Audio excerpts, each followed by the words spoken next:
ಆತ್ಮೀಯ ವಿದ್ಯಾರ್ಥಿ ಮಿತ್ರರೇ, ತಮಗೆಲ್ಲರಿಗೂ study time with Vivek YouTube ಚಾನಲ್ಗೆ ಆತ್ಮೀಯವಾದಂಥ ಸ್ವಾಗತ. ಮತ್ತು ವಿದ್ಯಾರ್ಥಿಗಳೇ, ಇವತ್ತಿನ ನಮ್ಮ ಈ ವಿಡಿಯೋದಲ್ಲಿ ನಾವು 2 ಅಂಕದ ಖಚಿತ ಪ್ರಶ್ನೆ ಆಗಿರ್ತಕ್ಕಂತಹ ಮಾನವನ ಕಣ್ಣು ಮತ್ತು ವರ್ಣಮಯ ಜಗತ್ತು ಪಾಠದ ದೃಷ್ಟಿದೋಷ, ಅದರ ಲಕ್ಷಣಗಳು, ಅದಕ್ಕೆ ಕಾರಣಗಳು ಮತ್ತು ಆ ಒಂದು ಸಮಸ್ಯೆಯನ್ನು ಪರಿಹಾರ ಮಾಡತಕ್ಕಂತಹ ವಿಧಾನವನ್ನು ಇವತ್ತಿನ ನಮ್ಮ ಈ ವಿಡಿಯೋದಲ್ಲಿ ನೋಡ್ತಾ ಹೋಗೋಣ. ಇದು 2 ಅಂಕಕ್ಕೆ ಖಚಿತವಾಗಿರ್ತಕ್ಕಂಥ ಪ್ರಶ್ನೆಯಾಗಿದ್ದು ಮಕ್ಕಳು ತಪ್ಪದೇ ಇದನ್ನು ತಯಾರಿ ಮಾಡಿಕೊಳ್ಳಬೇಕು. ಸೊ ಹಾಗಾದರೆ ಬನ್ನಿ ವಿಡಿಯೋನ ಆರಂಭ ಮಾಡೋಣ. ಸೊ ಮೊದಲನೇದಾಗಿ ದೃಷ್ಟಿದೋಷದ ಹೆಸರು ಸಮೀಪ ದೃಷ್ಟಿ. ಇದಕ್ಕೆ ಇಂಗ್ಲೀಷ್ನಲ್ಲಿ ಮಯೋಪಿಯಾ ಅಂತ ಹೇಳಿ ಕರೀತಾರೆ. ಸೊ ಈ ದೃಷ್ಟಿದೋಷದ ಲಕ್ಷಣಗಳು ಯಾವ ರೀತಿ ಇರುತ್ತೆ ಅಂತಕ್ಕಂಥದ್ದನ್ನು ನೋಡೋಣ. ಸಮೀಪದ ವಸ್ತುಗಳು ಸ್ಪಷ್ಟವಾಗಿಯೇ ಕಾಣಿಸ್ತವೆ, ಆದರೆ ದೂರದ ವಸ್ತುಗಳು ಅಸ್ಪಷ್ಟವಾಗಿ ಕಾಣಿಸುತ್ತವೆ.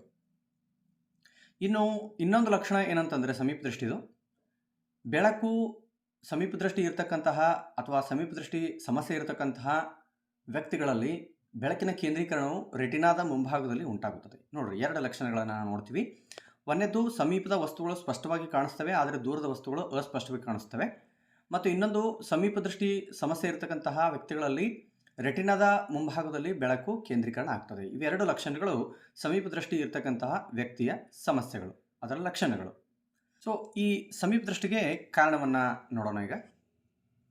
ಸೊ ಇಲ್ಲಿ ತಾವು ಗಮನಿಸ್ತಾ ಇದ್ದೀರಿ, ಕಣ್ಣಿನ ಮಸೂರದ ವಿಪರೀತ ವಕ್ರತೆ ಮತ್ತು ಕಣ್ಣುಗಡ್ಡೆಯು ಸಹಜ ಸ್ಥಿತಿಗಿಂತ ಉದ್ದವಾಗಿರುವುದು. ಈ 2 ಕಾರಣಗಳು ಸಮೀಪ ದೃಷ್ಟಿಗೆ ಇರ್ತಕ್ಕಂತಹ ಕಾರಣಗಳಿವೆ. ಇನ್ನು ಈ ಸಮೀಪ ದೃಷ್ಟಿಯನ್ನು ಸರಿಪಡಿಸ್ತಕ್ಕಂತಹ ಒಂದು ವಿಧಾನ ಯಾವುದಂತಂದರೆ ನಿಮ್ನ ಮಸೂರವನ್ನು ಬಳಸುವಂಥದ್ದು. ಸೊ ಇನ್ನು ದೂರದೃಷ್ಟಿ ನೋಡೋಣ. ಇದಕ್ಕೆ ಇಂಗ್ಲೀಷ್ನಲ್ಲಿ ಹೈಪರ್ಮೆಟ್ರೋಪಿಯಾ ಅಂತ ಹೇಳಿ ಕರೀತಾರೆ. ಈ ಹೈಪರ್ಮೆಟ್ರೋಪಿಯಾ ಅಥವಾ ದೂರದೃಷ್ಟಿಯ ಲಕ್ಷಣಗಳು ಏನು ಅಂತಂದರೆ, ದೂರದ ವಸ್ತುಗಳು ಸ್ಪಷ್ಟವಾಗಿಯೇ ಕಾಣಿಸ್ತವೆ, ಆದರೆ ಸಮೀಪದ ವಸ್ತುಗಳು ಅಥವಾ ಹತ್ತಿರದ ವಸ್ತುಗಳು ಅಸ್ಪಷ್ಟವಾಗಿ ಕಾಣಿಸ್ತಾ ಇರ್ತಕ್ಕಂಥದ್ದು.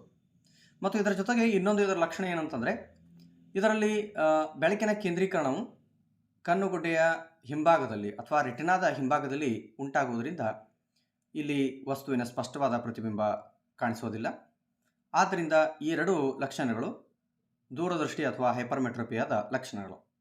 ಇನ್ನು ಇದಕ್ಕೆ ಕಾರಣವನ್ನು ನೋಡ್ತಾ ಹೋದಂತೆ, ಕಣ್ಣಿನ ಮಸೂರದ ಸಂಗಮ ದೂರವು ಉದ್ದವಾಗಿರ್ತಕ್ಕಂಥದ್ದು ಮತ್ತು ಕಣ್ಣುಗುಡ್ಡೆಯು ಅಗತ್ಯಕ್ಕಿಂತ ಚಿಕ್ಕದಾಗಿರ್ತಕ್ಕಂಥದ್ದು. ಈ 2 ಕಾರಣಗಳು ದೂರದೃಷ್ಟಿಗೆ ಕಾರಣಗಳು. ಇನ್ನು ಇದನ್ನು ಪರಿಹರಿಸತಕ್ಕಂತಹ ಒಂದು ವಿಧಾನ ಏನು ಅಂತಂದರೆ, ಸೂಕ್ತ ಸಾಮರ್ಥ್ಯವುಳ್ಳ ಪೀನ ಮಸೂರವನ್ನು ಬಳಸುವಂಥದ್ದು. ಸೊ ಇನ್ನೊಂದು ಸಮಸ್ಯೆ ಬರುತ್ತೆ, ಕಣ್ಣಿನ ಸಮಸ್ಯೆ, ಪ್ರೆಸ್ ಬಯೋಪಿಯಾ ಅಂತಕ್ಕಂಥದ್ದು. ಸೊ ಈ ಪ್ರೆಸ್ ಬಯೋಪಿಯಾದ ಲಕ್ಷಣಗಳನ್ನು ನೋಡ್ತಾ ಹೋದಂತೆ, ಸಮೀಪ ಅಥವಾ ದೂರ ಎರಡರಿಂದಲೂ ಸಹ ಈ ವ್ಯಕ್ತಿ ಬಳಲ್ತಾ ಇರ್ತಾನೆ. ಸಮೀಪದ ವಸ್ತುಗಳು ಅಸ್ಪಷ್ಟವಾಗಿ ಕಾಣಿಸ್ತಿರ್ತವೆ, ದೂರದ ವಸ್ತುಗಳು ಅಸ್ಪಷ್ಟವಾಗಿ ಕಾಣಿಸ್ತಾ ಇರ್ತವೆ. ಇದು ಲಕ್ಷಣಗಳು. ಇನ್ನಕ್ಕೆ ಕಾರಣಗಳನ್ನು ನೋಡ್ತಾ ಹೋದಂತೆ, ಮಸೂರವು ತನ್ನ ಸ್ಥಿತಿಸ್ಥಾಪಕ ಶಕ್ತಿಯನ್ನು ಕಳೆದುಕೊಂಡಿರುತ್ತದೆ ಮತ್ತು ಸೀಲೀರಿಯ ಸ್ನಾಯುಗಳು ದುರ್ಬಲಗೊಳ್ಳುವುದು.